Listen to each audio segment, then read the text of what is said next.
வங்கக்கடலில் காற்றழுத்த தாழ்வு பகுதி உருவாகியுள்ள நிலையில் நவம்பர் 11 முதல் 15ஆம் தேதி வரை சென்னை, திருவள்ளூர், காஞ்சிபுரம் உள்ளிட்ட பல்வேறு மாவட்டங்களுக்கு கனமழை பெய்யும் என சென்னை வானிலை ஆய்வு மையம் அறிவித்திருந்த நிலையில் திருவள்ளூர் மாவட்டம் முழுவதும் பல்வேறு பகுதிகளில் பரவலாக கனமழை பெய்து வருகிறது.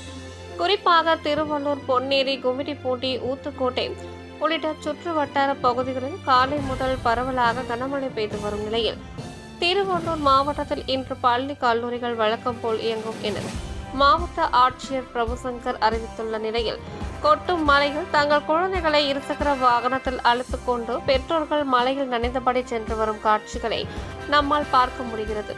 குறிப்பாக சென்னை மாவட்டத்தில் பள்ளிகள் விடுமுறை அறிவிக்கப்பட்டிருக்கும் நிலையில் திருவள்ளூரில் காலை 7 மணி முதலே பல்வேறு பகுதிகளில் விட்டுவிட்டு கனமழை பெய்து வரும் நிலையிலும் பள்ளி, கல்லூரிகள் இயங்கும் என ஆட்சியர் அறிவித்தது மாணவர்கள் மற்றும் பெற்றோர்கள் மத்தியில் மன உளைச்சலை ஏற்படுத்தியுள்ளது.